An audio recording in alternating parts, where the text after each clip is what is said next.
Hello! Welcome back sa ating YouTube channel. This is Gabby's Vlog. For today's vlog, ito po sa recap from week 2 sa IWH Plus Laguna swimming trip. Kaya, kakatapos pa na ng birthday tsaka graduation, but subscribe na to the YouTube channel. Kung bakit gusto kong mag-like, share, subscribe, tsaka views, maabot tayo ng, nasa 140 na tayo! Yay! Aabot na tayo ng 150 if reaching 150. Subscribe na. For this is vlog 171, episode 17 ng entitled IWH Plus Laguna Trip. Here's your vlog.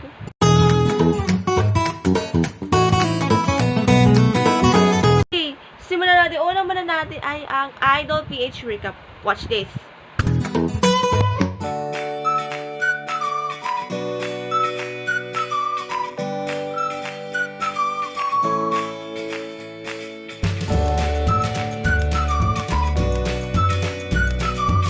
Ito na ang hashtag IdolPH2 Hugot at hashtag IdolPH2 Lakas.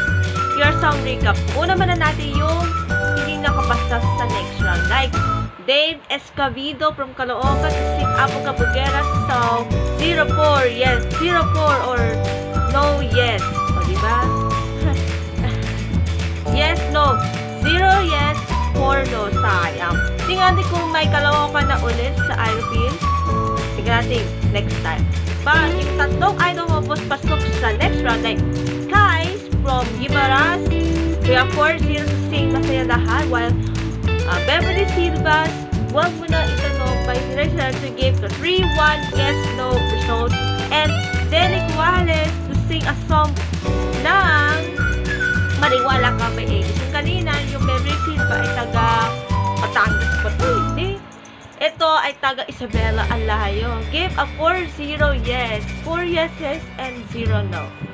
For the next day, we have Kimber. Hindi siya nakapasa sa next one from Olonga to Occidental Mindoro, 0-4 lang siya. While nakapasa sa tatlo, we have sing a song from Sarah Hieronymus, Steph Payusan for the song, while 3-1 lang siya. While Hansel Lux, ganun po din 3-1 din to sing a Macho Guapito. At ang pinaka-bet na bet, 4-0 yeses and no's, ay wala naman kundi ang second idol hoping to give a platinum ticket, ay wala naman kundi Dominic Hatol. Yung kanina si Hansel Lux tsaka si Steph Payusa, 3-1. Ito, nag-give by Miss Regine Velasquez Katsin sa platinum ticket to Dominic Hatol. Abangan ang susunod na Idol Hopos this coming weekends on ABS-CBN and Relay Talakas on TV5. Okay, good luck, Idol Philippines Season 2. And please support on social media. Now, oras na para sa ating about Laguna swimming trip.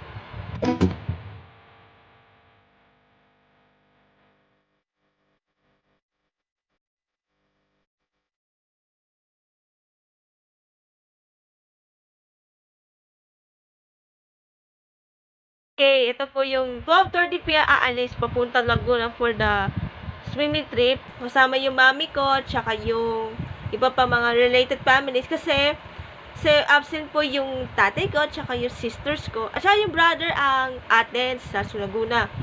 And, of course, kahit swimming, bonding swimming, enjoy na swimming sa Dream Rain Resorts, Calamba, Laguna. Thank you to Dream Rain Resorts at sa Pason, Calamba, Laguna District, Municipalities. And sa miss kasi yung after 2 years of pandemya, kahit nasa pandemya na tayo, please wear your face mask kapag may bakasyon. Kapag may bakunado ka na, fully vaccinated na bakuna ka na, pati bata, okay na. Paano pa pupunta sa Dream Rain Resort? Kailangan sa social media account ng Dream Rain Resort on Facebook para sa booking. Thank you very much for making share for this vlog. Hope to see you next time. Bye-bye. God bless.